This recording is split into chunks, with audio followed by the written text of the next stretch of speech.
Welcome to magnet brains. मैं हूं तुम्हारी वैदे मैम और आज हम पढ़ने वाले हैं ग्रेड 12 बायोलॉजी के लिए case study based question chapter 2 sexual reproduction in flowering plants का। और ये सारा डिस्कशन कहाँ होने वाला है? इसी चैनल पे जिसका नाम है मैग्नेट ब्रेन्स, जहां मिलता है आपको फ्री ऑनलाइन एजुकेशन किंडरगार्टन से लेके ग्रेड 12 तक, इंग्लिश मीडियम, हिंदी मीडियम और बहुत सारी एंट्रेंस एग्जाम के लिए भी।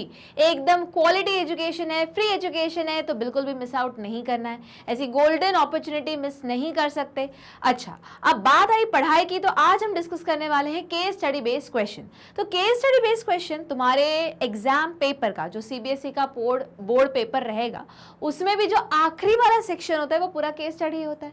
तो हो सकता है उसमें से एक केस स्टडी इसी चैप्टर में से आ जाए। तो हर चैप्टर की अराउंड हम 5 to 6 केस स्टडीज डिस्कस करते हैं, उसके रिलेटेड क्वेश्चंस देखते हैं और बहुत बार बहुत सारी एक्स्ट्रा इंफॉर्मेशन हमें इन केस स्टडी में भी मिल जाएगी। एक और चीज, केस स्टडी को प्लीज अनसीन पैसेज जैसे कंसिडर मत करो, एटलीस्ट बायोलॉजी में तो कंसिडर मत करो, क्योंकि केस स्टडी में देंगे वो जरूर तुम्हें बहुत सारी इंफॉर्मेशन, पर क्वेश्चन तो वही पूछेंगे जो उनको पूछना है। ठीक, तो केस स्टडी बेसिकली एक पैरा ले लिया जाएगा या थोड़ा सा दूसरे किसी बुक से भी पैरा ले सकते हैं, जरूरी नहीं कि एनसीईआरटी से ही ले।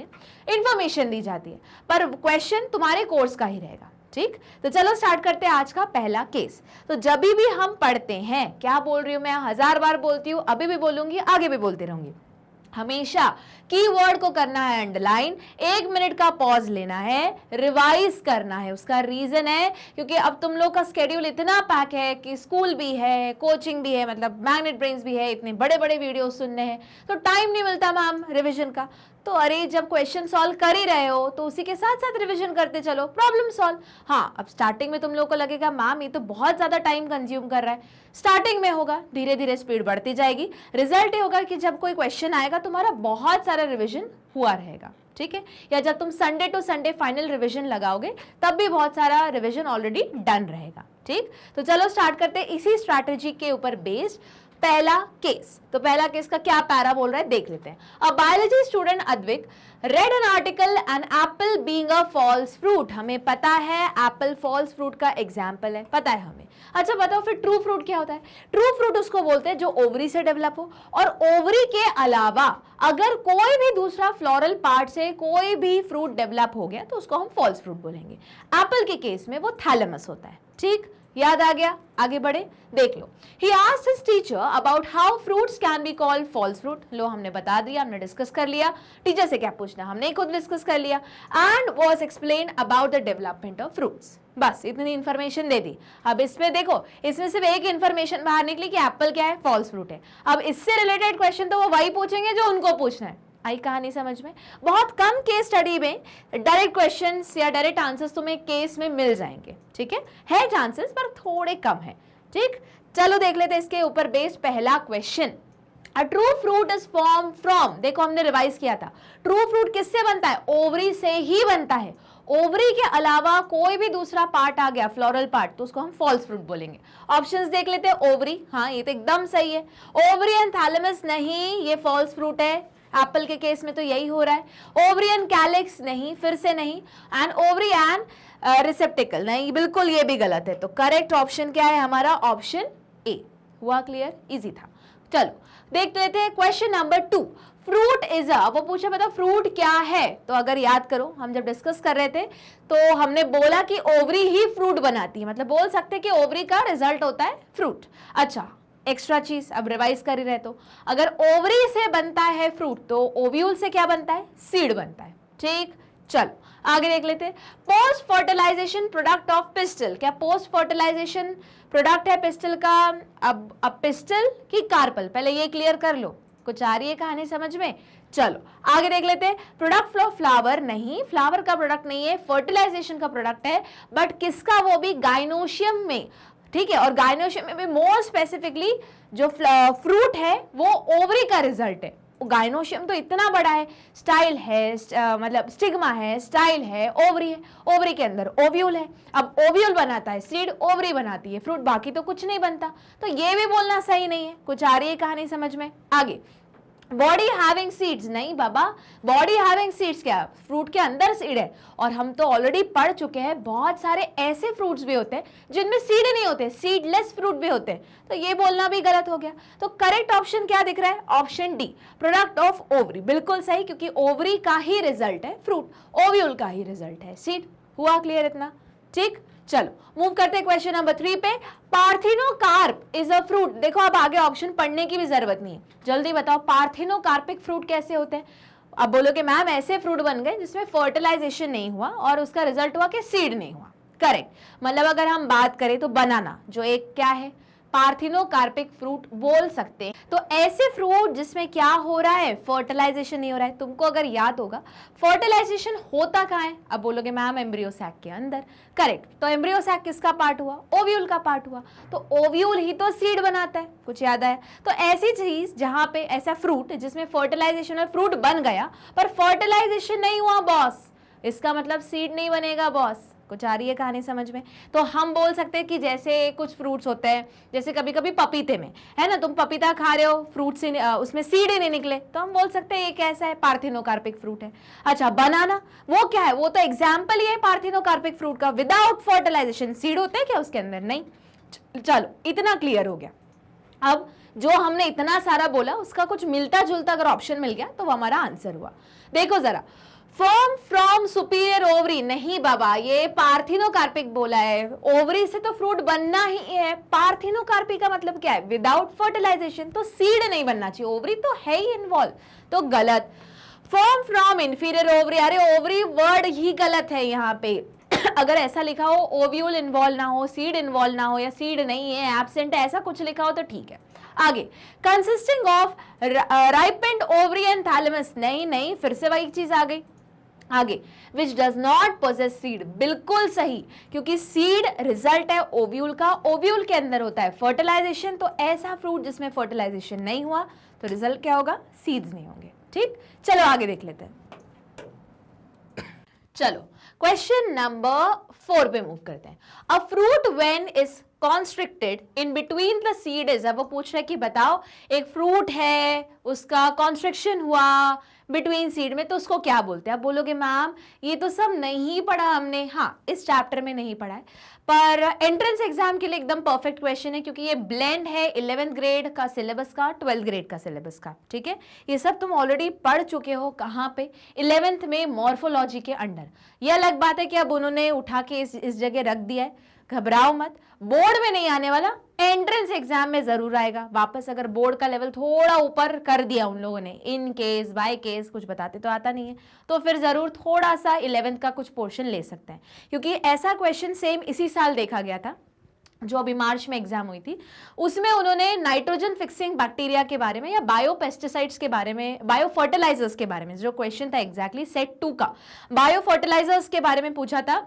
और यकीन मानो बायो फर्टिलाइजर्स के बारे में तुम 12th में भी पढ़ चुके हो, 12th में जरा सा है, 11th में इन डिटेल पढ़ ही चुके हो, तो हम ये नहीं बोल सकते कि हमने सिर्फ 12th पे ही एडर किया, थोड़ा सा 11th का भी लिया, तो ये समवॉट उसी टाइप का क्वेश्चन है, हाँ पर थोड़ा लेवल ऊपर है तो चांसेस थोड़े कम है। ठीक, चलो मूव करते हैं क्वेश्चन नंबर 5 पे। स्क्रीजोकार्पिक फ्रूट स्प्लिट्स अप इनटू, अब वो पूछ रहे कि सबसे पहले, अब वापस बोलोगे मैम ये वर्ड तो पढ़ा ही नहीं है, हाँ ये वर्ड पढ़ा नहीं है पर इनडायरेक्टली पढ़ा हुआ है। कैसे, तुमने स्प्लिटिंग फ्रूट्स के नाम से सुना है, तुम्हारे एनसीईआरटी में स्प्लिटिंग फ्रूट्स के नाम से वर्ड लिखा हुआ है। तो स्प्लिटिंग फ्रूट्स यानी कि जब वो मैच्योर हो गया, तो मैच्योर होने के बाद वो क्या कर रहा है, स्प्लिट करके खुद के सीड का डिस्पोजल कर रहा है। ठीक, अब उसी का दूसरा जो नाम है, स्प्लिटिंग फ्रूट का ही दूसरा क्या नाम है, तुम ऐसे स्क्रीजोफीनिया से याद रखो। ठीक है, तो स्क्रीजोफीनिया से मतलब स्क्रीजोकार्पिक का वर्ड याद रखो, स्क्रीजोफीनिया अलग चीज है। ठीक है, तो स्क्रीजोकार्पिक फ्रूट क्या है वो पूछ रहे कि बताओ स्प्लिट्स अप इनटू, अब ये अपन को वापस याद करना पड़ेगा कि किस में करता है, कैप्सुलर। अब ये क्यों बता रहे, क्योंकि देखो तुम्हारे बुक में सिर्फ इतना सा मेंशन है, वापस इसके बारे में ज्यादा मेंशन तुम्हारे 12th की प्रैक्टिकल में दिया हुआ है। ठीक है, जहां पे बुक में भी है, पहले थोड़ा सा जहां पॉलिनेशन के बारे में डिस्कस किया है वहां पे, और फिर फ्रूट्स के डिस्पोजल के मेथड्स के बारे में डिस्कशन है, वहां पे तुमको ये सारा इन डिटेल मिलेगा।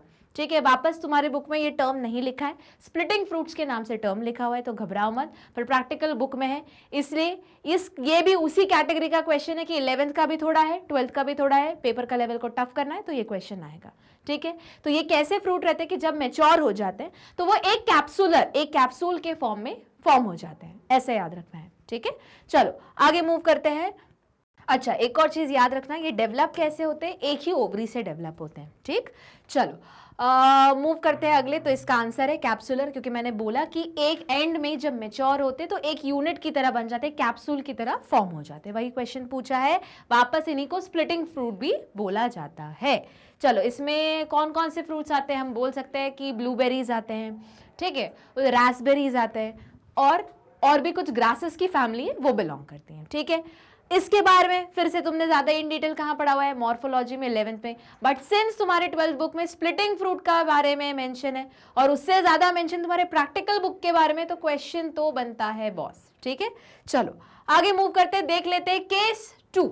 वापस वही तरीका, जब हम केस पढ़ेंगे अंडरलाइन करेंगे कीवर्ड को और उससे रिलेटेड जो भी कुछ याद आ रहा है बोलेंगे और फिर आगे मूव करेंगे। देखो, cross pollination is a transfer of pollen grain from the anther of one flower to stigma of genetically different flower. ध्यान से पढ़ो, क्या बोल रहे हैं कि क्रॉस पॉलिनेशन क्या है, ट्रांसफर है एक पोलन ग्रेन का। ठीक है, क्रॉस पॉलिनेशन, एक फ्लावर है, ये एक फ्लावर है, एक फ्लावर का पोलन ग्रेन ट्रांसफर हो रहा है एक एंथर से दूसरे फ्लावर के स्टिग्मा पे, ताकि वो ओवरी में जाके क्या कर सके, मतलब उसके अंदर पोलन के अंदर पोलन ट्यूब बनेगी, पोलन ट्यूब जर्मिनेशन होगा, पोलन ट्यूब के अंदर मेल गैमेट्स रहेंगे और फिर फर्टिलाइजेशन होगा। ठीक है, और पर क्रॉस पॉलिनेशन में इंपॉर्टेंट क्या है कि क्या होना, जेनेटिकली डिफरेंट फ्लावर होना चाहिए। याद रखो, सेम स्पीशीज के होने चाहिए, बस जेनेटिक उनका डिफरेंट मेकअप होना चाहिए। ठीक है, अगर दो अलग अलग ही स्पीशीज हो गई तो याद रखो हम पढ़ चुके हैं कि क्या होता है, जेनेटिक इनकम्पैटिबिलिटी, यानी कि फ्लावर समझ जाएगा कि मैं तो रोज का फ्लावर हूं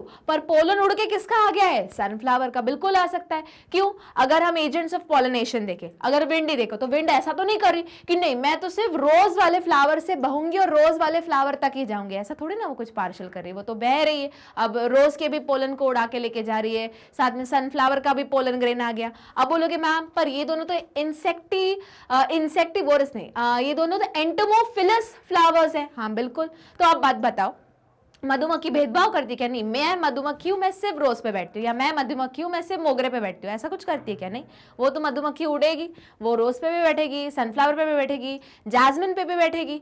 अब होगा क्या, तीनों का पोलन टच होगा उसकी बॉडी में, उसकी बॉडी पे लग जाएगा, और एट द एंड अगर सपोज करो उड़ के गई और बैठ गई लोटस वाले पे, ठीक है, तो अब लोटस के स्टिग्मा पे तो तीनों के पोलन आ गए। कुछ आ रही है कहानी समझ में? बट सिंस इन दोनों का फर्टिलाइजेशन क्यों नहीं हो पा रहा, क्योंकि दोनों अलग अलग स्पीशीज है, और ये दोनों अलग अलग स्पीशीज क्या शो करेंगी, जेनेटिक इनकम्पैटिबिलिटी। याद आया? चलो आगे मूव करते हैं। It is perform with the help of an external agency which may be abiotic. अब एबायोटिक मतलब नॉन लिविंग, तो एक्सटर्नल एजेंसी कैसी हो सकती है, विंड हो सकता है, वाटर हो सकता है, देख लो विंड, वाटर, और बायोटिक, बायोटिक यानी कि जिंदा। कौन कौन है बायोटिक में? इंसेक्ट्स है, बर्ड्स है, एनिमल्स है, बहुत सारे हैं। ठीक है, इंसेक्ट्स, बर्ड्स, बैट्स, स्नेल्स, अरे बहुत सारे, कोई भी एनिमल इन्वॉल्व है। अब बोलोगे मैम हमने तो सिर्फ एनिमल तक ही पढ़ा हुआ है। करेक्ट, तुम्हारी प्रैक्टिकल वाले में और एनसीईआरटी में जरा सा मेंशन है, ऐसी जैसे एक लाइन इन्होंने यहाँ मेंशन की वैसे एनसीईआरटी में मेंशन है, पर जो प्रैक्टिकल बुक है उसमें एकदम इन डिटेल मेंशन है। तुम वहां पढ़ चुके हो एंटेमोफिलस, ऑर्निथोफिलस। तो ऑर्निथो का क्या मतलब होता है, बर्ड्स। अब देखो यहाँ पे बैट्स भी लिखा है और स्नेल्स भी लिखा है, ठीक है। तो अब हर स्पीशीज का उनका जो भी टेक्निकल टर्म्स है हम उस स्पीशीज को बोलते हैं, बस वो वर्ड लगाना है और उसके बाद क्या लगाना है, फाइली लगा देना है। तो फाइली का मतलब होता है पॉलिनेशन, उसके सामने जो भी वर्ड लिखा है तो इसका मतलब है कि उसके थ्रू पॉलिनेशन हुआ है। जैसे अगर मैंने बोला ऑर्निथोफाइली, तो फाइली मतलब पॉलिनेशन, कौन करवा रहा है पॉलिनेशन, बर्ड्स करवा रही, क्योंकि ऑर्निथो का ही मतलब रहता है बर्ड्स, स्टडी ऑफ बर्ड्स को हम ऑर्निथोलॉजी बोलते हैं। ठीक, अगर सपोज करो एक एग्जांपल दे रही हूं, मैंने बोला ओफियोफाइली, ठीक है। अब ओफियो का मतलब ही होता है स्नेक, स्टडी ऑफ स्नेक्स, ओफियोलॉजी को हम स्नेक्स बोलते हैं। तो ऐसा पॉलिनेशन थ्रू स्नेक्स, एग्जाम्पल बता रही हूँ। ठीक, चलो आगे बात समझ में। आगे the diagram shows the carpel of an insect pollinated flower. तो अब इसके साथ उन्होंने ये सारी इंफॉर्मेशन दी और एक डायग्राम दे दिया। ठीक है, डायग्राम में गाइनोशियम पार्ट है, स्टिग्मा, स्टाइल, ओवरी, ओवरी तक पोलन ट्यूब जर्मिनेट होके आ गई है। 3 पोलन दिखाए एक्स वाई जेड। तो एक्स वाला पूरा ट्रैवल करके पोलन ट्यूब जर्मिनेट हो गया और पहुंच गया ओवरी, ओव्यूल के एम्ब्रियो सैक तक बस पहुंच ही रहा है। ठीक है, वाई वाला आधे रास्ते तक ही रहा और जेड वाले ने जर्मिनेशन ही नहीं किया, मतलब पोलन ग्रेन तो आया पर जर्मिनेशन ही नहीं हुआ। अब और अगर ध्यान से देखो तो तीनों का शेप अलग अलग है। ठीक है, तो हो सकता है कि जेड वाला, इन केस अगर शेप अलग अलग है तो देखो 2-3 केसेस हो सकते हैं। या तो ये पोलन ट्यूब जो पोलन ग्रेन है वो डिफेक्टिव है, एक ऐसा मान लो कि अगर सेम स्पीशीज का भी है तो पोलन ग्रेन डिफेक्टिव है। अगर सेम स्पीशीज का नहीं है और सिंस पोलन का साइज उन्होंने अलग अलग दिया है तो एक्स और वाई हो सकता है दूसरे स्पीशीज के हो या इसी स्पीशीज के हो और जेड वाला कोई दूसरी स्पीशीज का हो। ठीक, समझ में आ गया क्वेश्चन। चलो स्टार्ट करते हैं इसी केस 2 का पहला question. What is the most likely reason for non-germination of pollen grain Z? वो पूछ रहे हैं Z वाला जो है जिसका जर्मिनेशन तक नहीं हुआ, मतलब पोलन ट्यूब का फॉर्मेशन तक नहीं हुआ, उसका रीजन पूछा कि बताओ Z वाले का जर्मिनेशन नहीं हुआ तो उसका सबसे ज्यादा करेक्ट रीजन इन 4 में से क्या हो सकता है। तो देखो अब हमने अभी 2-3 बोल दिए कि जो करेक्ट रीजन, अब हमने तो 2-3 प्रेडिक्ट कर लिया, अब हमको इसमें से सबसे करेक्ट ढूंढना है। चलो अपन ने 2-3 क्या बोले कि हो सकता है वो पोलन ग्रेन डिफेक्टिव हो, बिल्कुल हो सकता है कि वो पोलन ग्रेन किसी और स्पीशीज को बिलोंग करती है, क्योंकि उसका थोड़ा सा लॉजिक कैसे देखने को मिल रहा है, पोलन का साइज देखो अलग अलग था, यहाँ एक्स और वाई पोलन का साइज बड़ा है और जेड का पोलन का साइज छोटा है। तो हाँ, ये सेकेंड वाला भी हो सकता है। ठीक है, पर अपन को चूज किससे करना है, इन्हीं 4 ऑप्शन में से। चलो देख लेते हैं। Pollen grain X and Y were brought to the stigma earlier, therefore their germination inhibited the germination of pollen grain Z। वो बोल रहे हैं कि X और Y को पहले लाया गया था और सिंस इनकी ग्रोथ हो गई इसलिए इसने Z को रोक दिया। नहीं, ऐसा नहीं होता। एटलीस्ट देखो, रोकता नहीं, एटलीस्ट ये पोलन ग्रेन जर्मिनेट कर जाती, फिर हाँ हम बोल सकते हैं जगह नहीं थी या स्पेस की प्रॉब्लम हो रही थी या ऑलरेडी ये हो चुका था इनका पॉलिनेशन, तो फिर ये और फर्दर ग्रो नहीं हो पाया। पर कम से कम basic initial pollen grain germination तो होना चाहिए था, जो नहीं है। ठीक है, तो ये तो भैया सही नहीं बैठ रहा। आगे, pollen grain Z was brought to the flower by wind while pollen grain X and Y were brought to the flower by insect। नहीं, ऐसा कुछ नहीं है। अगर एजेंट्स ऑफ पॉलिनेशन पे डिपेंड नहीं करेगा, वो फ्लावर के टाइप पे डिपेंड करेगा कि वो किससे पॉलिनेट हो रहा है।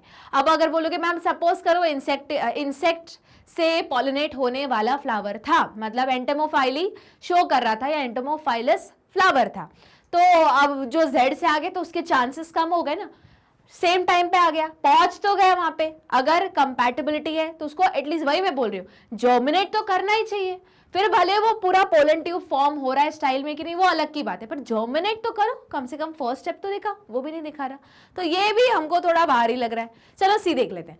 Pollen grain Z lacks protrusion that allow it to adhere properly onto the stigma surface। वो जो हमने थोड़ा सा बोला था कि हो सकता है कि पोलन ग्रेन ही डिफेक्टिव हो, तो समवॉट कुछ ऐसे बोल सकते हैं कि ये वही इंडिकेट कर रहा है।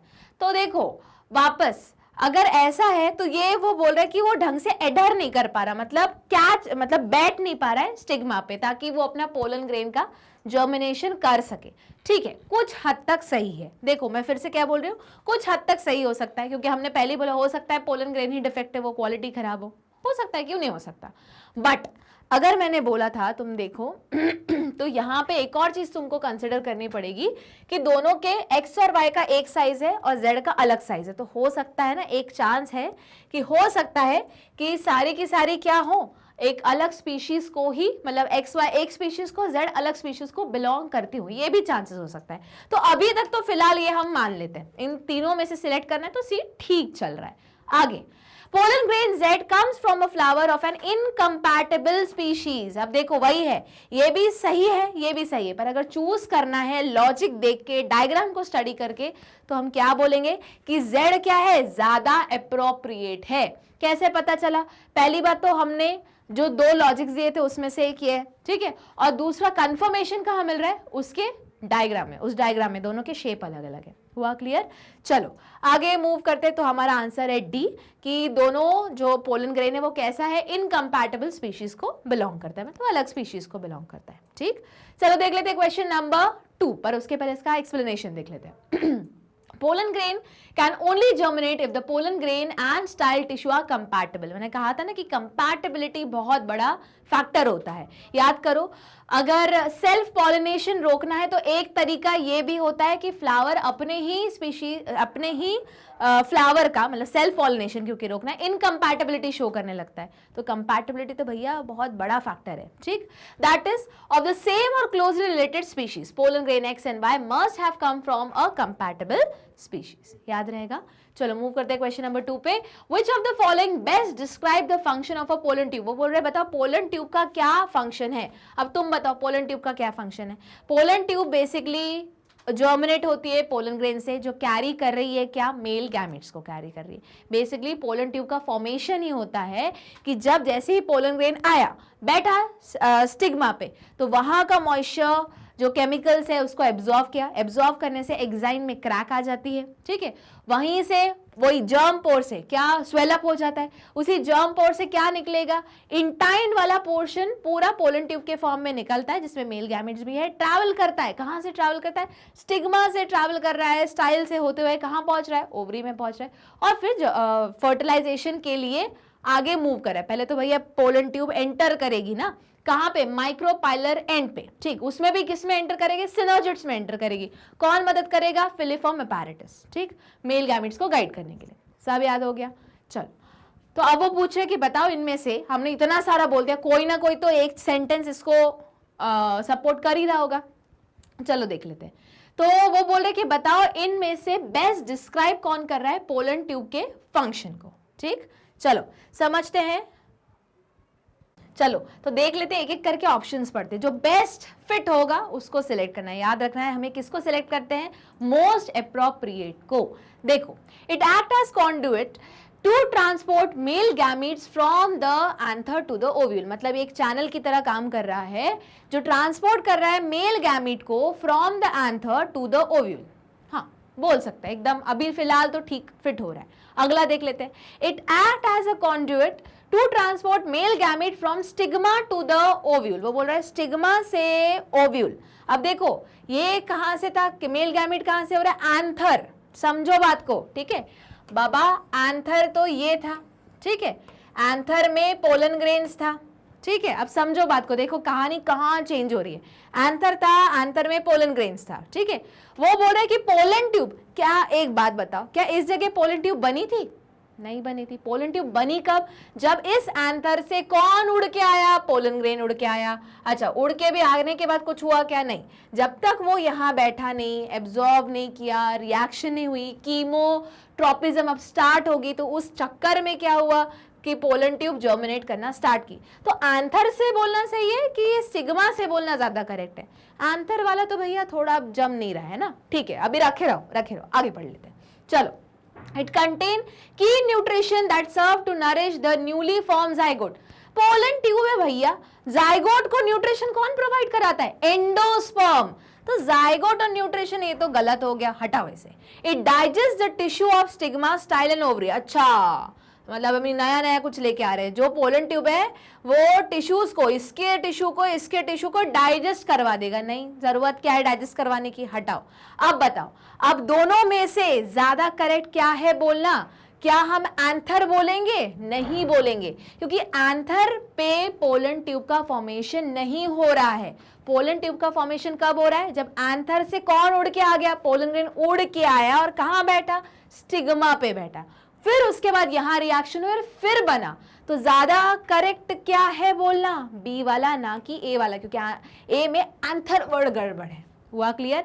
एंथर से ओव्यूल तक जो ट्रांसपोर्ट कर रहा है मेल गैमीट, वो पोलन ट्यूब नहीं, पोलन ग्रेन है। वापस ओव्यूल तक भी नहीं, एंथर से गाइनोशियम के स्टिग्मा तक कौन ट्रांसफर कर रहा है मेल गैमीट को, संभाल के कौन लेके आ रहा है, पोलन ग्रेन लेके आ रही है। पोलन ट्यूब तो यहां आने के बाद की कहानी है। ठीक, चलो मूव करते हैं आगे। Question 3, pollination of a flower in which the pollen is carried by an insect is called। ये तो एकदम सीधा सीधा क्वेश्चन है, क्या बोलते हैं उसको? एंटमोफाइली, यही तो पूछा है। चलो बाकी के ऑप्शन देख लो। एनिमोफाइली किसको बोलते हैं? विंड वाले से, ये तुम पढ़ चुके हो प्रैक्टिकल में, याद रखो स्पॉटिंग में आने वाला है। अच्छा, ऑर्निथोफाइली, इतने देर से बोल रहे बर्ड से जो पॉलिनेशन होता है उसको क्या बोलते हैं? ऑर्निथोफाइली। अब बोलोगे मैम आखिरी वाला मेलेकोफाइली क्या है? जो स्नेल से पॉलिनेशन होता है उसको हम मेलेकोफाइली बोलेंगे। ठीक है, देख लेते हैं करेक्ट आंसर और इसके एक्सप्लेनेशन देख लेते हैं। Entomophily is a type of pollination that takes place through the agency of insects. The insect loving flower possesses various adaptation by which they attract insect and use them as a carrier of pollen grain for the purpose of cross pollination। but obvious, bright flowers रखते हैं, flower का size बड़ा होता है, order होता है, nectar होता है, बहुत सारे पोलन रहते हैं, ये सारे लैंडिंग पैड रहता है। याद करो, ये तुमको आने वाला है स्पॉटिंग में पॉइंटर्स, ये यही सारे पॉइंट्स जो अभी डिस्कस किए ना हमने वो लिखने पड़ेंगे। ठीक, चलो मूव करते हैं अगले क्वेश्चन को। Question 4, refer to the given characteristics of some flower. अच्छा, कुछ कैरेक्टरिस्टिक्स दिए हुए हैं, पढ़ लेते हैं। The stamen hang out of the flower exposing the anther to the wind. अरे भैया, अगर स्टेमन बाहर है, स्टेमन पे एंथर है और अगर विंड पे एक्सपोज कर रहा है तो ये तो विंड से पॉलिनेशन वाला एजेंट हुआ। ठीक, आगे मतलब जो विंड को पॉलिनेशन विंड को कंसिडर करेगा फॉर पॉलिनेशन, मतलब पॉलिनेशन के लिए विंड कौन हुआ? एजेंट हुआ। अगला, the pollen grains are tiny and light, वापस वो इसी का कैरेक्टरिस्टिक्स हुआ। आगे, see the flower has a sweet scent, तो जो ओडर है अच्छी स्वीट ओडर, ये इंसेक्ट को अट्रैक्ट करने के लिए ताकि एंटोमोफाइली हो सके। आगे, the flower petals are brightly coloured, flower का साइज बड़ा हो, ब्राइट कलर हो, नेक्टर हो, ओडर हो, लैंडिंग पैड हो, ये सारे किसके कैरेक्टरिस्टिक्स है? एंटोमोफाइली के। आगे, how many of the above characteristics are of insect pollinated flower? 2 हैं, सीधे सीधे दिख रहे, तो करेक्ट आंसर क्या हो गया? बी। ठीक, चलो मूव करते हैं आगे, पहले एक्सप्लेनेशन देख लेते हैं। Insect pollinated flower produce nectar which attract the pollinator for feeding. Some flower produce edible pollen grains. Flowers are fragrant and emit scent and odor. These are brightly colored. The pollen grain are spiny, heavy and surrounded by a yellow sticky substance called pollen kit। हुआ clear इतना?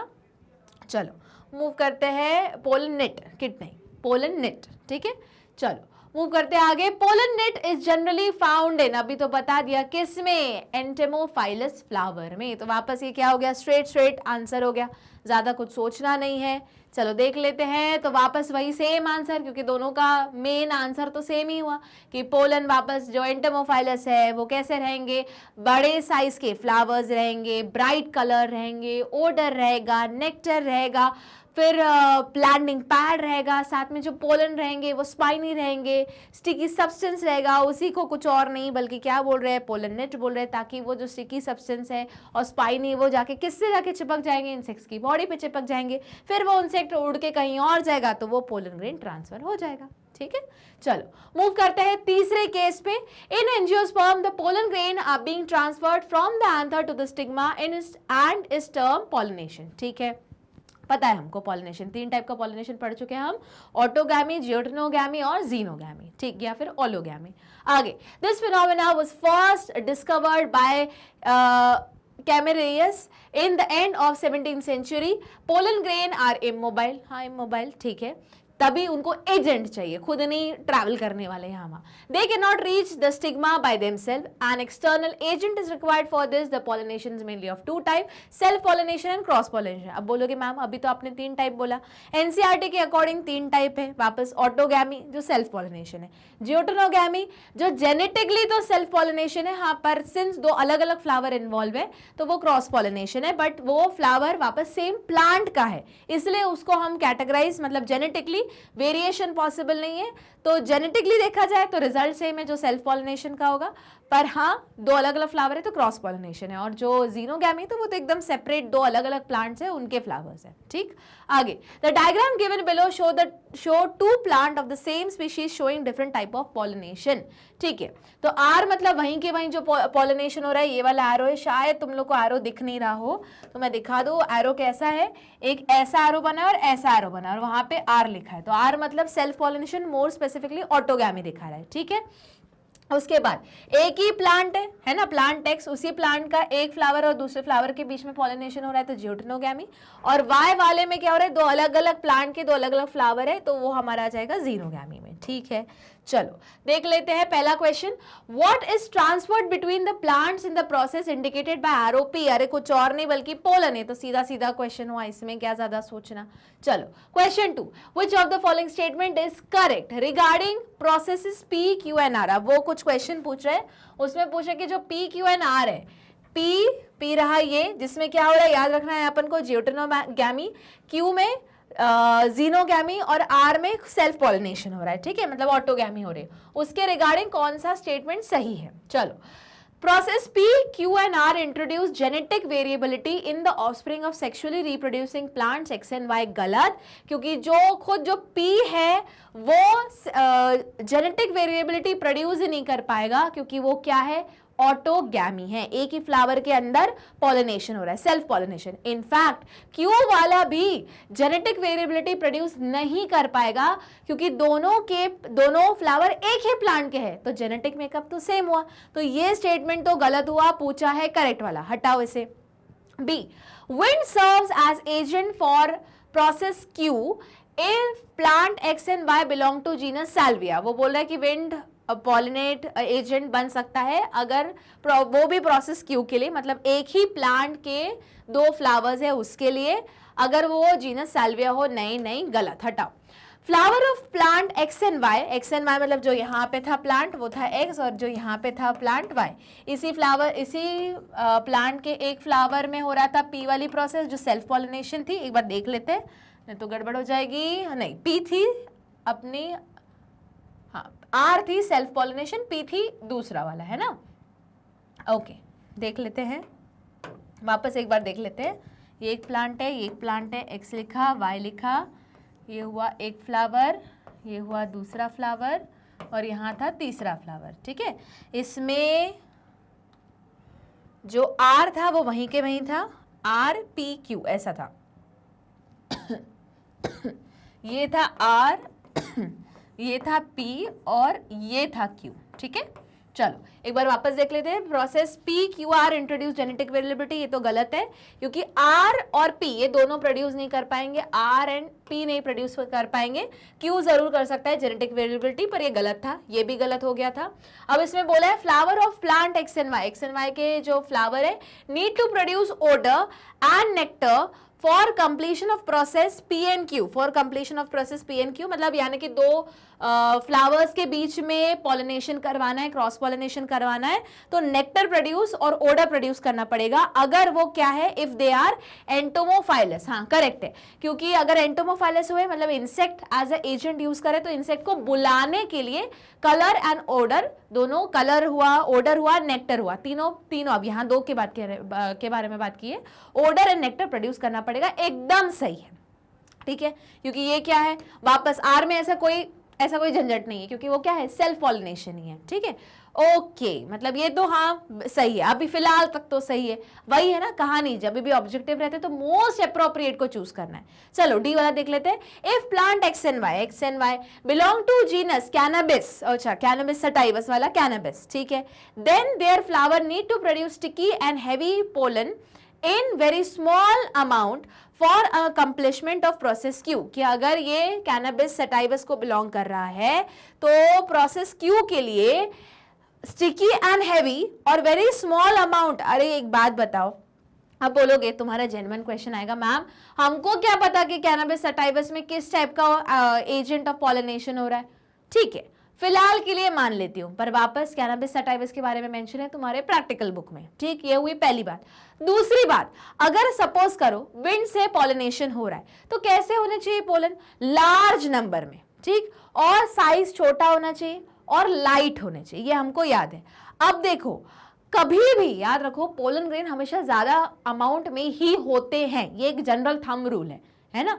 अब यहाँ पे क्या लिखा है, sticky and heavy pollen, तो heavy pollen तो होते ही नहीं है, पहली बात लाइट ही होते ताकि इजीली चिपक जाए, तो ये वाला तो वर्ड बाबा गलत हो गया, स्टिकी सही है। और वेरी स्मॉल अमाउंट, भैया पोलन ग्रेन तो वैसे भी हमेशा याद रखो मेल गैमीट को जो कैरी कर रहा है, हमेशा जो हमारा मेल गैमिट का नंबर, मेल गैमिट ना बोल के मेल गैमिट को जो कैरी कर रहा है वो भले एक सेल हो सकता है, पोलन ग्रेन हो सकता है, हमेशा उसका नंबर ज़्यादा होता है और फीमेल का नंबर हमेशा कम रहता है। क्यों? ताकि इंश्योर हो सके कि जो प्रोसेस है वो हो जाए, फर्टिलाइजेशन हो जाए। सेम चीज़ अगर ह्यूमन में देखो तो ह्यूमन में एक ओवम होता है, ज़्यादा से ज़्यादा अगर दोनों ओवरी से निकले एक ही टाइम पे ओव्यूलेशन हुआ तो 2 ओवम हो गए, ठीक। पर नॉर्मल फीमेल में तो एक ही ओवम होता है और स्पर्म्स कितने होते हैं? 2 करोड़। कुछ आ रही है कहानी समझ में? सेम यहाँ पे लॉजिक है, ठीक है। अगर ओवरी है, ओव्यूल है, सपोज करो बहुत सारे ओव्यूल है, पर उसके कंपेयर में हमेशा पोलन का नंबर ज्यादा ही रहेगा, तो ये वेरी स्मॉल तो गड़बड़ हो गया। तो ये वाला स्टेटमेंट क्या हो गया?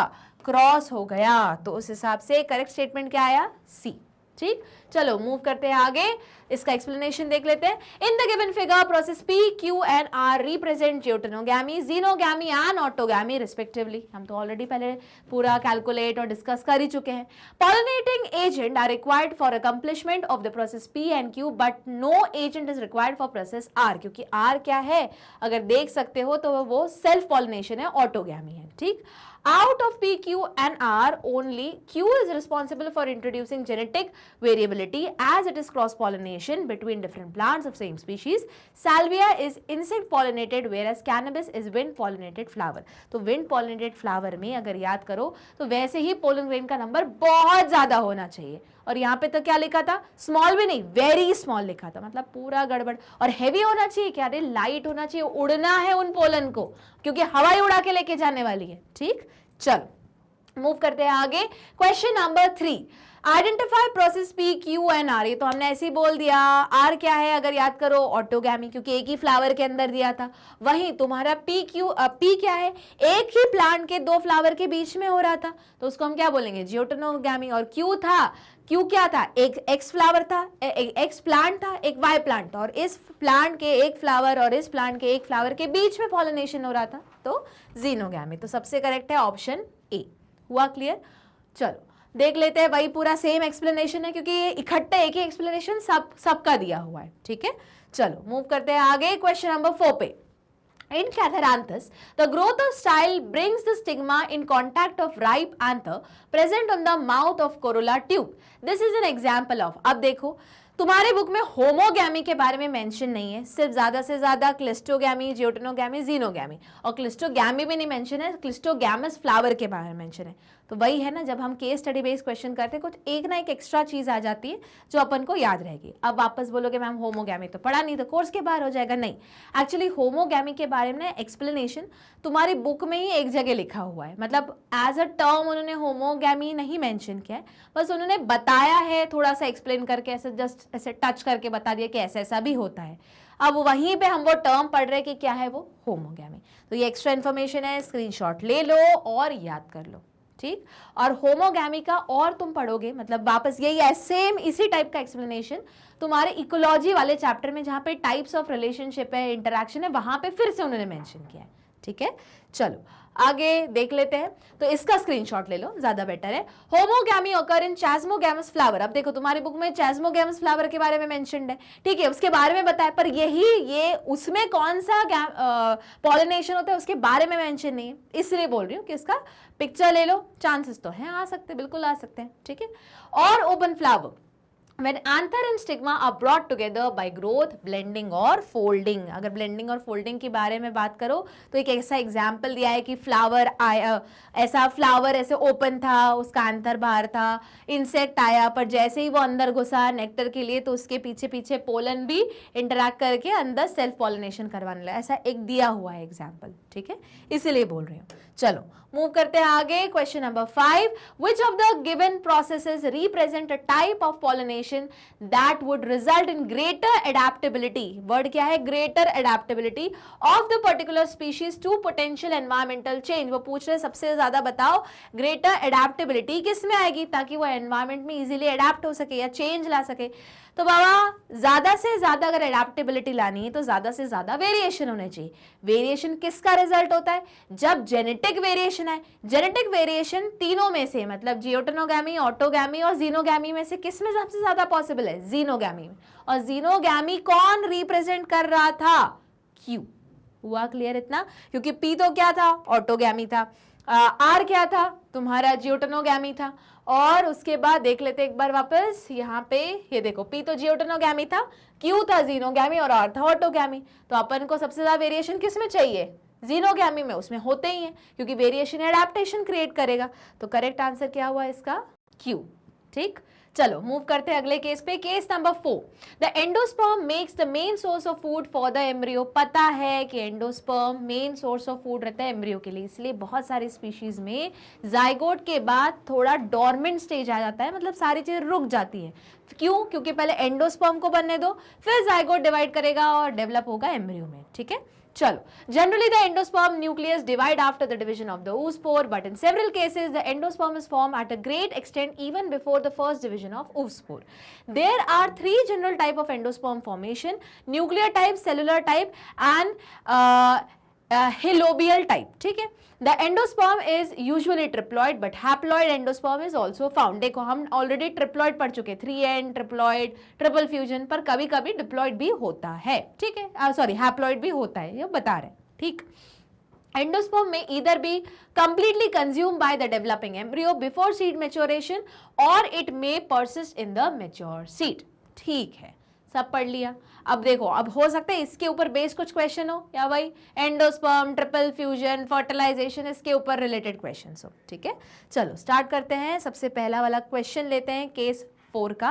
Haploid endosperm is found in, वो पूछ रहे हैं कि हैप्लॉइड एंडोस्पर्म किस में मिलता है।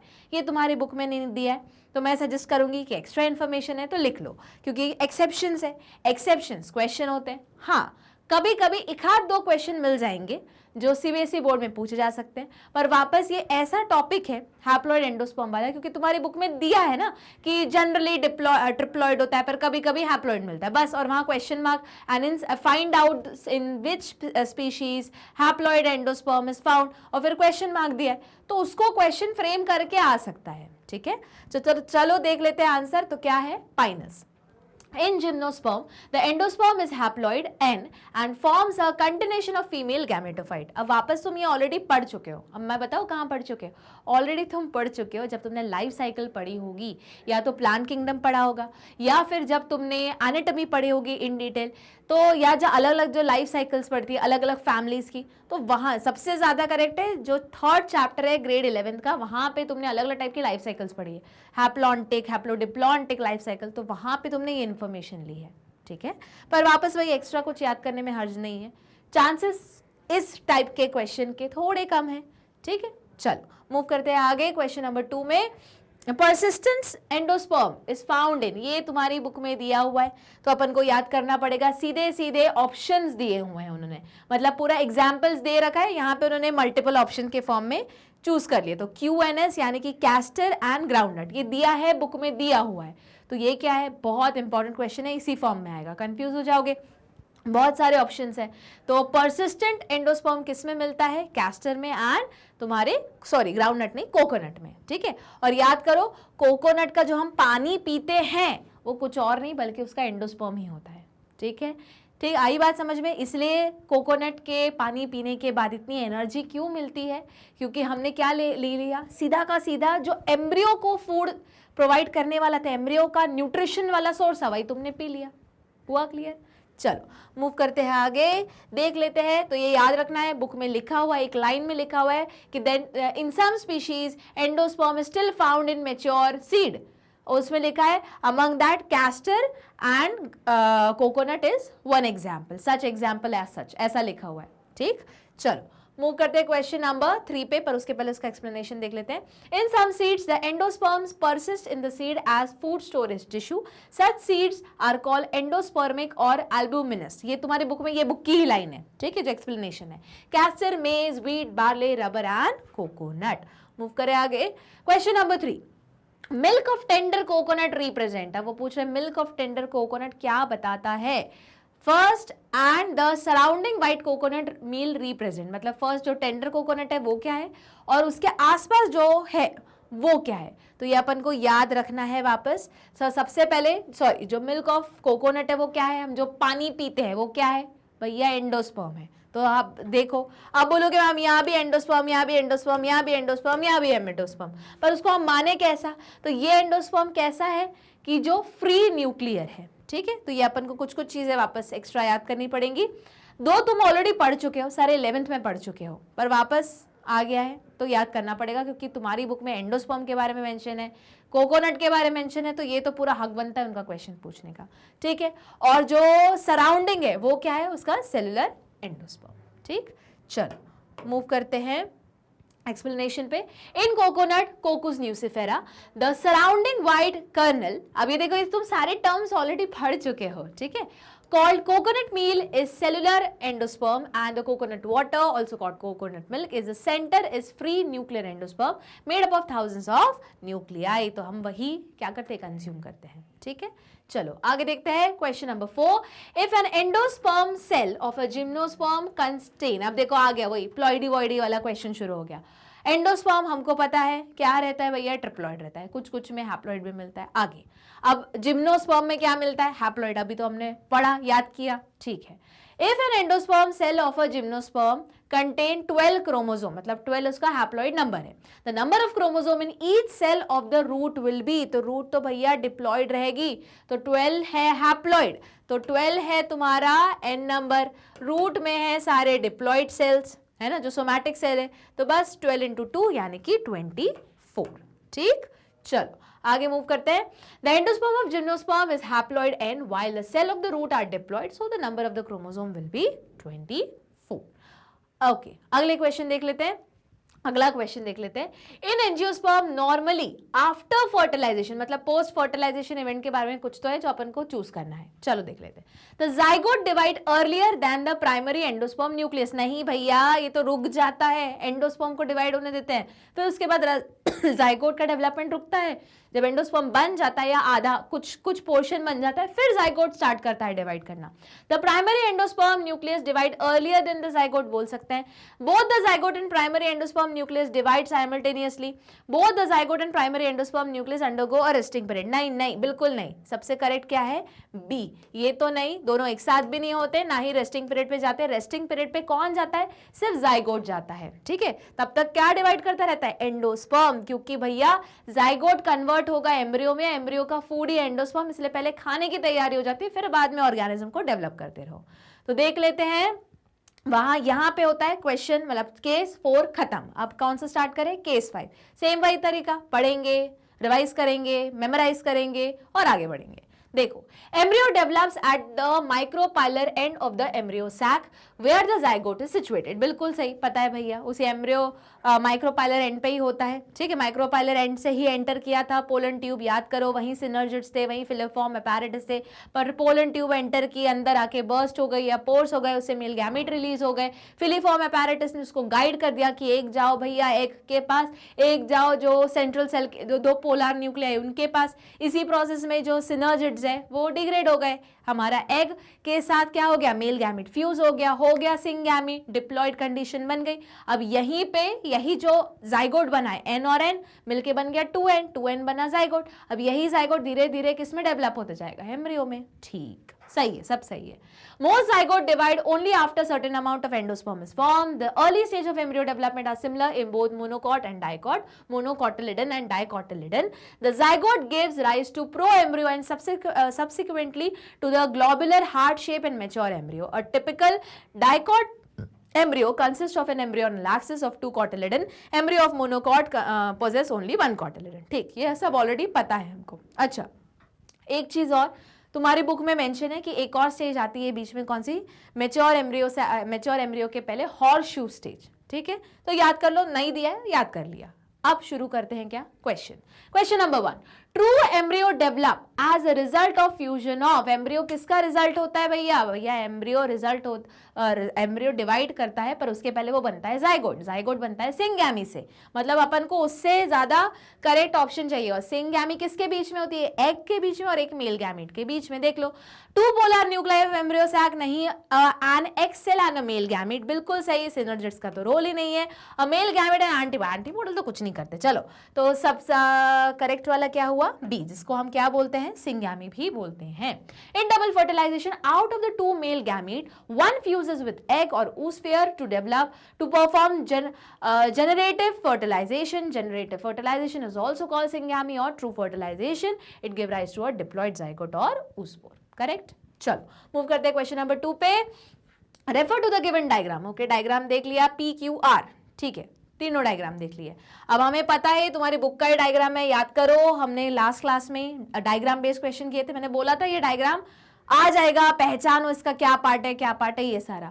तो हमको पता है पी क्या है, स्क्ल्यूटेलम, ये क्या है, ग्रासेस का दिया हुआ है। स्क्ल्यूटेलम किसके बराबर होता है, कॉटिलिडन के बराबर होता है, पर यहाँ पे मोनोकॉट में हम उसको स्क्ल्यूटेलम बोलते हैं, डाइकॉट में कॉटिलिडन बोलते हैं। ठीक, फिर उसके बाद हमने कोलियोराइजा क्लियोप्टाइल भी पढ़ा था, तो देखो वही है, वही सारा लेबल है, याद आया कुछ कुछ। चलो देख लेते हैं आगे। Okay, diagram of the embryo of an angiosperm plant with part label P, Q and R। Select the correct statement regarding this. ठीक है, part P supplied nutrition to the developing embryo. हाँ ठीक है, कॉटिलिडन है, cotyledon स्क्ल्यूटेलम, ठीक है। अपन को क्या चूज करना है, करेक्ट स्टेटमेंट चूज करना है। तो भैया P तो होना ही चाहिए, एकदम P सही है, ठीक है, करेक्ट बोला है। अब देख लो ऑप्शन इनमें से, इसमें लिखा है 4 ओनली, नहीं, 2 and 3 ओनली, नहीं, 1 तो होना ही चाहिए, दोनों में 1 है, तो तुम्हारा ऑलरेडी डिडक्शन मेथड से ऑप्शन हमने 50-50 कर दिया। आ जाओ क्वेश्चन नंबर, मतलब पॉइंट नंबर 2 पे।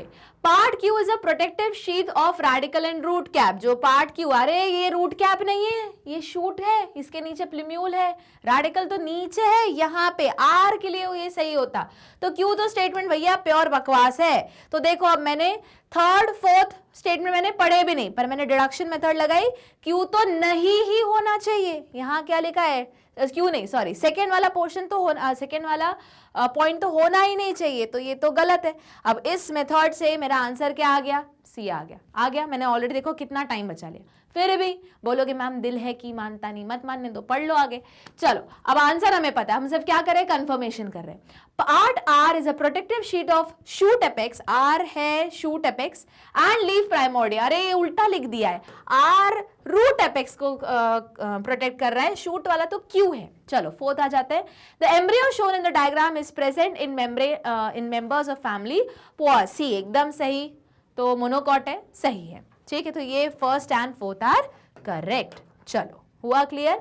मूव करें क्वेश्चन नंबर 3 पे। वैसे ही अब ये क्या है, कॉम्बिनेशन वाले क्वेश्चन है, इसीलिए क्या लग सकता है, डिडक्शन मेथड। चलो, which of the given statement are true, true पूछा है, एक एक पढ़ेंगे, देख लेंगे इसमें फिट हो रहा है कि नहीं हो रहा है। During the development of dicot embryo, heart shape embryo is followed by globular embryo. गलत, सबसे पहले ग्लोबुलर एम्ब्रियो आता है, फिर हार्ट शेप एम्ब्रियो होता है, फिर बीच में एक स्टेज आती है जिसको हॉर्स शू बोलते हैं, और फिर उसके बाद मैच्योर एम्ब्रियो होता है। तुम्हारी बुक में डायग्राम भी दिया हुआ है, लिखा भी हुआ है, अभी थोड़ी देर पहले केस में भी पढ़ा हमने, तो ये तो भैया गलत है। लगा लो डिडक्शन मेथड। फर्स्ट वाला ऑप्शन तो ट्रू पूछा है, तो होना ही नहीं चाहिए। ये रहा फर्स्ट, हटाओ इसे, ये रहा फर्स्ट, हटाओ इसे, ये रहा फर्स्ट, हटाओ इसे। देखो अब मैंने 2nd और 3rd पॉइंट पढ़े भी नहीं, पर मुझे पता है आंसर क्या है, वही है, ठीक। वापस दिल है कि मानता नहीं, पढ़ लो भैया। The part of embryonal axis above the level of the cotyledon is epicotyl, while the part below the level of cotyledon is hypocotyl. बिल्कुल सही, एपिकोटाइल ही फर्दर किसमें डेवलप होगा, प्लिम्यूल में, हाइपोकोटाइल के नीचे रेडिकल, ठीक। Monocot seed possess a single cotyledon represented by scutellum. बिल्कुल सही, तो करेक्ट आंसर क्या है, बी। हुआ क्लियर। तो ये जो डिडक्शन मेथड है तुम्हारा टाइम बचाएगा, तो ट्राई करना इस मेथड के ऊपर शिफ्ट होने के लिए, ठीक है। चलो अब देख लेते हैं वापस explanation. During the development of dicot embryo, initially the dicot embryo is globular and undifferentiated. Early embryo with radial symmetry is called proembryo. It is transformed into embryo with the development of radical, plumule and cotyledon. Two cotyledon differentiate from the side with a faint plumule in the center. At this time the embryo become heart shape. उसके बाद क्या आता है तुम्हारा horseshoe shape और उसके बाद तुम्हारा जो mature. ठीक, चलो मूव करते हैं क्वेश्चन नंबर 4 पे. इन grass family the cotyledon is called, अरे अभी तो बताया हमने, डायग्राम ही देखा तभी बता दिया, क्या बोलते हैं उसको, स्क्ल्यूटेलम. ठीक है, in the grass family the cotyledon is called scutellum that is situated to a one side of the embryonal axis. और वही डाइकॉट में ऐसा नहीं होता, दोनों तरफ. ठीक है, चलो आ जाते हैं आज के आखिरी केस पे, case number 6. A typical angiospermic ovule is a small structure attached to the placenta by means of stalk called funicule. पता है, ये हम बहुत बार डायग्राम बना चुके हैं, याद करो डायग्राम बेस में मैंने बोला था एक ओव्यूल का डायग्राम, उसमें वो ये सारे, मुझे लगता है धीरे धीरे आगे बढ़ेंगे सारी चीजें आती हैं, है ना। Okay, the body of the ovule fuses with funicle in the region called hilum, each ovule has 1 or 2 protective envelopes, बिल्कुल वही पूरा डायग्राम ही एक्सप्लेन कर दिया उन्होंने रिटर्न फॉर्म में। कॉल इंटेग्यूमेंट्स, हमें पता है 2 इंटेग्यूमेंट्स होते हैं, आउटर इंटेग्यूमेंट, इनर इंटेग्यूमेंट। अब एक जगह वो इंटेग्यूमेंट पूरा मर्ज नहीं होते, छोटा सा स्पेस रह जाता है जिसको माइक्रोपाइलर एंड बोलते हैं, वहीं से पोलन ट्यूब एंटर करेगी, सब याद आ गया। चलो आगे देख लेते हैं। Integuments encircle the nucellus except at the tip where a small opening called micropyle is form. Mature ovule are classified on the basis of funiculus. It can be, देखो मैं बोलती थी ना, देखो तुम्हारी ये बुक में नहीं दिया है, ठीक है, एनसीईआरटी में नहीं दिया है कि ओव्यूल भी कितने हैं, 6 टाइप के होते हैं, दे दिया यहाँ पे, पढ़ लो, स्क्रीनशॉट ले लो, ठीक है। बुक में जो दोनों डायग्राम बनाए सही बनाए, क्योंकि वो दोनों अलग अलग टाइप के ओव्यूल है, ठीक है। चलो, तो कितने टाइप के ओव्यूल होते हैं देख लो, ऑर्निथोट्रोफस, एनाट्रोफस, हेमीट्रोफस और कैम्फलोट्रोफस, ठीक। अब उन्होंने मेंशन कर दिया है, ठीक है। अब यहाँ से इस वाले केस से कुछ कुछ एक्स्ट्रा इन्फॉर्मेशन मिलेगी, स्क्रीनशॉट लेते चलना, नोट्स बनाते चलना, याद करते चलना, ठीक है। चलो आगे मूव करते हैं। क्वेश्चन नंबर 1, आखिरी केस है, ध्यान से बने रहो। The body of the ovule consist of a mass of parenchymatous cells call, ये तो हमको पता है, न्यूसेलस तुम्हारी बुक में लिखा हुआ है कि इंटेग्यूमेंट्स के बाद न्यूसेलस होता है, जो कि पेरेन्काइमेटस टिश्यू है। तो सेम सीधा सीधा क्वेश्चन पूछ लिया, ठीक। चलो question number 2, refer to the given figure, ठीक है, फिगर देख लिया। अब ये है इंटेग्यूमेंट से आउटर, इनर, न्यूसेलस, हमारा एम्ब्रियो सैक, और ये बाकी पूरा ऐसा ट्विस्ट किया हुआ, ठीक है। And select the correct statement, correct statement अपन को चूज करना है, ठीक है। अब उन्होंने 4-5 ऑप्शन दिए, हो सकता है इसमें से एक हाथ तुम चीजें ना पढ़ी हुई हो, घबराओ मत। हम अब एक हाथ चीजें नहीं पढ़ी है पर बाकी कुछ चीजें पढ़ी हुई है, तो उसी का आइडिया लगा के हम ये क्वेश्चन सॉल्व कर लेंगे, ठीक है। चलो स्टार्ट करते हैं। This type of ovule is found in cactus, ये इस टाइप का पूरा पूरा ऐसा घुमा हुआ किस में मिलता है, कैक्टस में मिलता है। अब बोलोगे मैम हमको थोड़ी ना पता, अभी तक नहीं पता था, नोट कर लो कहीं पे, ठीक है। अगर सही हुआ तो अभी रुक जाओ, एक एक करके स्टेटमेंट पढ़ते हैं। The micropyle comes to lie close to the funiculus due to unilateral growth of ovule. It is most common type of ovule found in the member of Clinopodiaceae and it is a half inverted ovule. अब देखो ये तुमको याद करना पड़ेगा, क्योंकि correct बोला तो ये, बाकी तो अब जब पढ़ा ही नहीं है तो क्या बोलोगे। तो एक याद कर लो कि ये जो इन्वर्टेड टाइप ऑफ ओव्यूल है, तुम्हारी बुक में यही बनाया हुआ है, अगर याद करो तो ये इन्वर्टेड ओव्यूल तुम्हारी बुक में एनसीईआरटी में ऐसा ही डायग्राम है, जो पहला डायग्राम है ना, जिसमें उन्होंने एक मैच्योर ओव्यूल का एक्सप्लेनेशन किया हुआ है, पूरा जो हम नॉर्मली बनाते हैं। अब ये स्टॉक ऐसी नहीं है, ऊपर की तरफ है, तो वो कैसा है, एक इन्वर्टेड ओव्यूल है, ठीक है। नॉट इन्वर्टेड ओव्यूल, कैक्टस वाला ओव्यूल है, ठीक। तो याद कर लो, लिख लो कहीं चाहो तो, ओके। तो the given figure is a, अच्छा ये तुमने टर्म्स ही नहीं पढ़े, तो चलो मैं कुछ टर्म्स बता देती हूँ, प्लीज अंडरलाइन कर लो, कहीं लिख लो चाहो तो। ये वाले जो एक्सेट्रा है, टोटल मैंने बताए थे 6 टाइप ऑफ ओव्यूल्स होते हैं, ऑर्निथोट्रोफस, एनाट्रोफस, हेमीट्रोफस, कैम्फाइलोट्रोफस, और बाकी के 2 भी जो अभी आगे आएंगे वो भी नोट डाउन कर लो, ठीक है। चलो देखते हैं, इसमें और 2 लिखो, एक है सिर्सिनोट्रोफस और एम्फीट्रोफस, ठीक। चिंता मत करो, एक और क्वेश्चन आ रहा है जिसमें इन डिटेल उसी के बारे में मेंशन किया है। तो तुम्हारी बुक में एक एम्फीट्रोफस का डायग्राम बना हुआ है और एक बना हुआ है तुम्हारा जो नॉर्मल है एनाट्रोपस के बारे में, ठीक है। चलो तो देख लेते हैं, ये हुआ पहला क्वेश्चन खत्म, सेकंड वाला तो याद करना है मैंने जैसे बताया, और थर्ड वाला स्टार्ट करते हैं। Identify the part label as A B C and D in the given figure and select the correct option. अब ये मैंने बोला था, या तो आइडेंटिफाई करने के लिए आएगा या तो ड्रॉ करने के लिए आएगा। अब ये तो तुम ऐसे ऐसे बता सकते हो। ये जल्दी बताओ क्या है, माइक्रोपाइलर एंड, बस अब एक पता है ना, अब ढूंढना शुरू करो।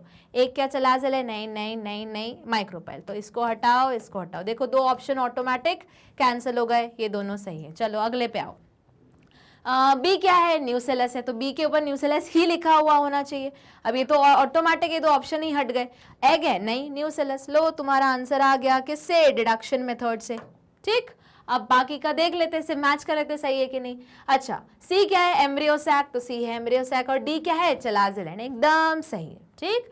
तो the given figure represent N anatropous ovule, मैंने कहा था ना तुम्हारी बुक में एनाट्रोपस दिया हुआ है, तो एक काम करो सिंस अब तुम्हें पता चल रहा है कि कितने टाइप ऑफ ओव्यूल्स होते हैं और तुम्हारी बुक में 2 अलग अलग ओव्यूल ड्रॉन है, तो एक काम करो, अपनी बुक का वही डायग्राम ओपन करो और इस डायग्राम के नीचे क्या लिखोगे, एनाट्रोपस ओव्यूल। हुआ इतना क्लियर? चलो, where A, B, C and D represent micropyle, nucellus, embryo sac and chalaza end respectively। ठीक है, चलो मूव करते हैं क्वेश्चन नंबर 4 पे। Mature ovule are classified on the basis of funiculus. If micropyle lie close to the funiculus the ovule is termed as. अब देखो, ये मैं क्वेश्चन का आंसर तुम्हें बता देती हूँ क्योंकि इसका एक्सप्लेनेशन मेन है, तो प्लीज इसका एक्सप्लेनेशन क्या करना, नोट डाउन कर लेना। ये तुम्हारे एनसीईआरटी में नहीं दिया हुआ है, तुम सॉल्व नहीं कर पाओगे अनलेस और अनटिल तुमने अलग से कहीं से पढ़ा हुआ है तो। पर मैं एनसीईआरटी पे स्टिक कर रही हूँ, इसलिए एनसीईआरटी में नहीं दिया है, पर पता होना चाहिए क्योंकि तुम्हारी बुक में 2 टाइप के ओव्यूल्स के डायग्राम ड्रॉन है, इसलिए। ठीक है, तो अभी तो इसका आंसर है एनाट्रोपस, पर अब ये वाला जो पेज है इसका प्लीज स्क्रीनशॉट ले लो और समझ लो एक एक चीज है। तो देखो, depending upon the configuration and orientation of the body of ovule is related to funiculus. ठीक है, मतलब फ्यूनिकुलस कहाँ से निकला है, वो फ्यूनिसेल है ना, उसके अरेंजमेंट के अकॉर्डिंग हमने डिसाइड कर दिया कि ओव्यूल कितने टाइप के हो सकते हैं। पूरा घुमा हुआ ऐसे वैसे ही है। ठीक है, अब देखो, there are 6 types of ovule. कहते थे ना कि 6 टाइप के ओव्यूल होते हैं। पहला वाला ऑर्थोट्रोपस, ठीक है, मतलब इरेक्ट एकदम, ठीक है, सीधे। एनाट्रोपस इन्वर्टेड, पूरा उल्टा। जो देखो, अब तुम हमेशा अगर याद करो, हम हमेशा कैसे पढ़ते हैं, थोड़ा सा ये समझते हैं। हम हमेशा ये पढ़ते हैं कि ये आया, ठीक है, ये है तुम्हारा, बहुत बुरा बना, ओके, ठीक है, ये है तुम्हारा गाइनोशियम, यहाँ से पोलन ट्यूब आई और ऐसे करके अंदर इन्वर्ट, मतलब ट्रैवल करके अंदर माइक्रोपाइलर एंड पे जाने लगी। तो इस लॉजिक के अकॉर्डिंग तुम्हारी बुक में जो डायग्राम लिखा है, बना है, उस लॉजिक के अकॉर्डिंग माइक्रोपाइलर एंड कहाँ होना चाहिए, इस तरफ। पर एक और ओव्यूल का डायग्राम बना है तुम्हारी बुक में, ये वाला डायग्राम, तो इसमें तो माइक्रोपाइलर एंड यहाँ पे, मतलब पूरा का पूरा घूम गया, उल्टा है। तो इसीलिए ये वाला कैसा, कौन से वाला ओव्यूल की कैटेगरी में आता है, तुम्हारा एनाट्रोपस, पूरा का पूरा इन्वर्टेड है। तो जो नॉर्मल में अगर है जैसे बना हुआ तो उसको ऑर्थोट्रोपस बोलेंगे, पूरा ही घूम गया है एनाट्रोपस बोलेंगे, आधा घुमा हुआ है हाफ इन्वर्टेड बोलेंगे। कैम्फाइलोट्रोपस बॉडी कर्व हुई है, एम्फीट्रोपस बॉडी और एम्ब्रियो सैक कर्व्ड है, मतलब बाकी सबसे ये कर्व्ड है, अंदर की चीज घूमी पड़ी है। ठीक है, circinotropous funiculus coiled around the ovule. सोचो, फ्यूनिकल है जो स्ट्रेट होना चाहिए पर ओव्यूल के आसपास घुमा है। ठीक है, Anatropous or inverted ovule is the most common type of ovule found in angiosperm. 80% of angiosperm family. Here, body of the ovule get inverted and micropyle is on lower side. Further, micropyle and funiculus lie side by side and micropyle is close to helium. तो ये याद रखना है, इसलिए इस page का कम से कम, इस स्क्रीन का क्या कर लो, स्क्रीनशॉट ले लो। ठीक, और यहाँ पे खत्म होता है तुम्हारा case study based question chapter 2 sexual reproduction in flowering plants का। तो क्या करेंगे, हम पढ़ेंगे, रिवाइज करेंगे, क्योंकि तभी तो मार्क्स आएंगे। ठीक है, तो उसके लिए हम क्या कर सकते हैं, हमको मैग्नेट ब्रेन्स एक्सेस करना पड़ेगा।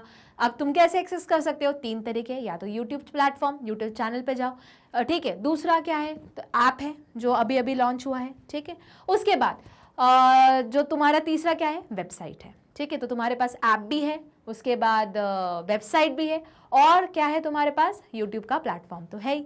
और मैग्नेट ब्रेन क्या है, एक ऐसा प्लेटफॉर्म जो प्रोवाइड करता है free online education, quality education without any coupon code. हम बिल्कुल ऐसे नहीं करते कि 2 चैप्टर बोलेंगे फ्री में पढ़ लो, उसके बाद बोलेंगे नहीं आप पैसे दो, ऐसा कोई बकवास नहीं।